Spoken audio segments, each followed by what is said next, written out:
Hello friends, welcome to PSC simplified. ഇത് current അഫയേഴ്സിൻ്റെ നമ്മുടെ ഫസ്റ്റ് വീഡിയോ ആണ്. ഇതുവരെ നമ്മൾ ചെയ്തിട്ടുള്ളത് എല്ലാം ഷോർട്സ് ആണ്. നമ്മൾ ആദ്യമായിട്ടാണ് ഒരു വീഡിയോ ചെയ്യുന്നത്. അപ്പോൾ ഇതിനകത്ത് നമ്മൾ 20 ചോദ്യങ്ങൾ ഉൾപ്പെടുത്തിയിട്ടുണ്ട്. നിങ്ങളെല്ലാവരും നല്ല രീതിയിൽ ഇത് പഠിച്ചു തീർക്കുക. ഇതിൻ്റെ നോട്ട്സും ഞാൻ നമ്മുടെ ടെലിഗ്രാം ചാനലിൽ ഇടുന്നുണ്ട്. അപ്പോൾ നമുക്ക് ക്ലാസ്സിലേക്ക് പോകാം. ഇന്ത്യൻ നാവികസേനയിലെ 40 വർഷത്തെ സേവനത്തിന് ശേഷം 2025 ഡിസംബറിൽ ഡീകമ്മീഷൻ ചെയ്ത അന്തർവാഹിനി INS സിന്ധു ഘോഷ്. ഇന്ത്യൻ നാവികസേനയിലെ 40 വർഷത്തെ സേവനത്തിന് ശേഷം 2025 ഡിസംബറിൽ ഡീകമ്മീഷൻ ചെയ്ത അന്തർവാഹിനിയാണ് INS സിന്ധു ഘോഷ്. പ്രഥമ ഖേലോ ഇന്ത്യ ട്രൈബൽ ഗെയിംസിന് വേദിയാകുന്നത് ഛത്തീസ്ഗഡിലെ ബിലാസ്പൂർ. പ്രഥമ ഖേലോ ഇന്ത്യ ട്രൈബൽ ഗെയിംസിന് വേദിയാകുന്നത് ബിലാസ്പൂർ ആണ്, ഛത്തീസ്ഗഡിലെ. ഏവിയേഷൻ അനലിറ്റിക്സ് സ്ഥാപനമായ OAGയുടെ റിപ്പോർട്ട് പ്രകാരം 2025 ഏറ്റവും തിരക്കേറിയ 10 വിമാന റൂട്ടുകളിൽ ഇന്ത്യയിൽ നിന്ന് ഇടം പിടിച്ചത് മുംബൈ, ഡൽഹി. ഇന്ത്യയിലെ ആദ്യ വന്യജീവി സൗഹൃദ പാത ഏതാണ്? NH-45. ഇത് മധ്യപ്രദേശിലാണ്.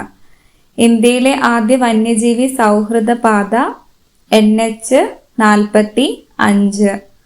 രൺഭൂമി ദർശൻ പദ്ധതിയുടെ ഭാഗമായി 2025 ഡിസംബറിൽ വിനോദസഞ്ചാരത്തിനായി തുറന്നുകൊടുത്ത സിക്കിമിലെ ചുരങ്ങൾ ചോല, ഡോക്ല. രൺഭൂമി ദർശൻ പദ്ധതിയുടെ ഭാഗമായി 2025 ഡിസംബറിൽ വിനോദസഞ്ചാരത്തിനായി തുറന്നുകൊടുത്ത സിക്കിമിലെ ചുരങ്ങളാണ് ചോല, ഡോക്ല. ദക്ഷിണ മേഖല IG G. സ്പർജൻ കുമാർ. ദക്ഷിണ മേഖല IG G. Sparjan Kumar. Thiruvananthapuram city police commissioner K. Karthik. Thiruvananthapuram city police commissioner K. Karthik. നമുക്കറിയാം കാർത്തിക തിരുനാൾ, തിരുവിതാംകൂർ, അങ്ങനെയൊക്കെ നമ്മൾ കണക്ട് ചെയ്യുക. Thiruvananthapuram K. Karthik. Kochi city police commissioner Harishankar. Harishankar എന്നുള്ള പാട്ടുകാരനെ ഓർക്കുക. കൊച്ചിയിൽ വലിയൊരു മ്യൂസിക് ഷോ ഉണ്ടെന്ന്. Kochi city police commissioner Harishankar. ആദ്യ വന്ദേ ഭാരത് സ്ലീപ്പർ കൊൽക്കത്ത ഗുവാഹത്തി റൂട്ടിലാണ്. ആദ്യ വന്ദേ ഭാരത് സ്ലീപ്പർ ഏത് റൂട്ടിലാണ്? കൊൽക്കത്ത ഗുവാഹത്തി റൂട്ടിൽ. ന്യൂയോർക്ക് നഗരത്തിന്റെ 112ാം മേയറായി അധികാരമേറ്റ് 34-കാരനായ ഡെമോക്രാറ്റിക് പാർട്ടി അംഗം സൊഹ്റാൻ മംദാനി. നഗരത്തിലെ ആദ്യത്തെ മുസ്ലിം മേയറായി ചരിത്രം കുറിക്കുന്ന ഇന്ത്യൻ വംശജനാണ്. ന്യൂയോർക്ക് നഗരത്തിന്റെ 112ാം മേയറായി അധികാരമേറ്റിട്ടുള്ളത് ഡെമോക്രാറ്റിക് പാർട്ടി അംഗമായിട്ടുള്ള സൊഹ്റാൻ മംദാനിയാണ്. പ്രത്യേകതകൾ: നഗരത്തിലെ ആദ്യത്തെ മുസ്ലിം മേയറാണ്, അതുപോലെ ഇന്ത്യൻ വംശജനാണ്. ചരിത്രത്തിൽ ആദ്യമായി റിപ്പബ്ലിക് ദിന പരേഡിൽ ഇന്ത്യൻ സൈന്യത്തിന്റെ ആനിമൽ കണ്ടിജന്റ് കർത്തവ്യപഥിൽ അണിനിരക്കുന്നു. മൃഗങ്ങളെ കൂടി അണിനിരത്തുന്നതാണ് ആനിമൽ കണ്ടിജന്റ്. ചരിത്രത്തിൽ ആദ്യമായി റിപ്പബ്ലിക് ദിന പരേഡിൽ ഇന്ത്യൻ സൈന്യത്തിന്റെ ആനിമൽ കണ്ടിജന്റ് കർത്തവ്യപഥിൽ അണിനിരന്ന വർഷമാണ് 2026.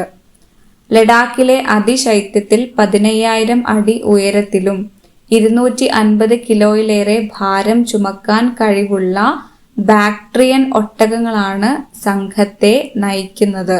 അപ്പോൾ സംഘത്തെ നയിച്ചത് ആരാണ്? ബാക്ട്രിയൻ ഒട്ടകങ്ങളാണ്.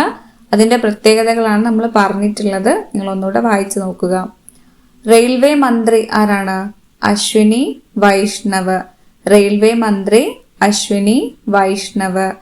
BC 6ാം നൂറ്റാണ്ടിലേതെന്ന് കരുതപ്പെടുന്ന ലാപ്പിസ് ലാസുലി എന്ന മെറ്റാമോർഫിക് അലങ്കാരക്കല്ലിന്റെ കഷണങ്ങൾ കണ്ടെത്തിയത് പാകിസ്ഥാനിലെ പുരാതന നഗരമായ തക്ഷശിലയിലെ ഭീർ മൗണ്ട് എന്ന സ്ഥലത്താണ്. BC 6-ാം നൂറ്റാണ്ടിലേതെന്ന് കരുതപ്പെടുന്ന ലാപ്പിസ് ലാസുലി എന്ന മെറ്റാമോർഫിക് അലങ്കാരക്കല്ലിന്റെ കഷ്ണങ്ങൾ കണ്ടെത്തിയത് പാകിസ്ഥാനിലെ പുരാതന നഗരമായ തക്ഷശിലയിലെ ഭീർ മൗണ്ട് എന്ന സ്ഥലത്താണ്. വെനസ്വേലൻ പ്രസിഡന്റ് നിക്കോളാസ് മഡുറോയെ പിടികൂടുന്നതിനായി 2026 ജനുവരിയിൽ അമേരിക്കൻ ഡെൽറ്റ ഫോഴ്സ് നടത്തിയ അതീവ രഹസ്യ സൈനിക നീക്കത്തിന് നൽകിയ പേര് operation absolute resolve. Venezuelan president Nicolas മഡുറോയെ പിടികൂടുന്നതിനായി 2026 ജനുവരിയിൽ അമേരിക്കൻ ഡെൽറ്റ ഫോഴ്സ് നടത്തിയ അതീവ രഹസ്യ സൈനിക നീക്കത്തിന് നൽകിയ പേര് ഓപ്പറേഷൻ അബ്സല്യൂട്ട് റിസോൾവ്. കേരള ഹൈക്കോടതിയിലെ മുതിർന്ന ജഡ്ജിയും നേരത്തെ ആക്ടിംഗ് ചീഫ് ജസ്റ്റിസുമായിരുന്ന ജസ്റ്റിസ് A. മുഹമ്മദ് മുഷ്താഖിനെ സിക്കിം ഹൈക്കോടതി ചീഫ് ജസ്റ്റിസായി നിയമിച്ചു. കേരള ഹൈക്കോടതിയിലെ മുതിർന്ന ജഡ്ജിയും നേരത്തെ ആക്ടിംഗ് ചീഫ് ജസ്റ്റിസുമായിരുന്ന ജസ്റ്റിസ് A. മുഹമ്മദ് മുഷ്താഖിനെ സിക്കിം ഹൈക്കോടതി ചീഫ് ജസ്റ്റിസായി നിയമിച്ചു. സ്കൂളുകളിൽ പത്രവായന നിർബന്ധമാക്കിയ സംസ്ഥാനങ്ങൾ ഏതെല്ലാം?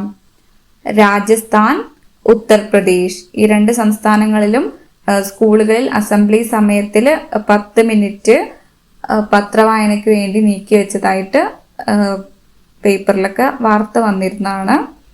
സ്കൂളുകളിൽ പത്രവായന നിർബന്ധമാക്കിയ സംസ്ഥാനങ്ങളാണ് രാജസ്ഥാൻ, ഉത്തർപ്രദേശ്. കേരള ഹൈക്കോടതിയുടെ പുതിയ ചീഫ് ജസ്റ്റിസായി ജസ്റ്റിസ് സൗമൻ സെൻ ചുമതലയേറ്റു. കേരള ഹൈക്കോടതിയുടെ പുതിയ ചീഫ് ജസ്റ്റിസ് ആരാണ്? ജസ്റ്റിസ് സൗമൻ സെൻ. യൂറോപ്യൻ യൂണിയന്റെ ഏകീകൃത കറൻസി ഔദ്യോഗികമായി സ്വീകരിക്കുന്ന 21ാമത്തെ രാജ്യമായി മാറിയത് ബൾഗേറിയ. യൂറോപ്യൻ യൂണിയന്റെ ഏകീകൃത കറൻസി ഔദ്യോഗികമായി സ്വീകരിക്കുന്ന 21ാമത്തെ രാജ്യമാണ് ബൾഗേറിയ. ചെറുകഥയ്ക്കുള്ള 2025 ഏഷ്യൻ പ്രൈസിന് കോളമിസ്റ്റും മാധ്യമപ്രവർത്തകയുമായ അഞ്ജന മേനോൻ രചിച്ച റോസമാസ് ബോയ് അർഹമായി. ഓക്കെ ഫ്രണ്ട്സ്, അപ്പോൾ 20 ചോദ്യങ്ങൾ തീർന്നിട്ടുണ്ട്. നിങ്ങൾ നന്നായിട്ട് പഠിക്കുക. അടുത്ത ക്ലാസ് നാളെ അപ്ലോഡ് ചെയ്യും. അതുവരേക്കും ബൈ ഫ്രണ്ട്സ്.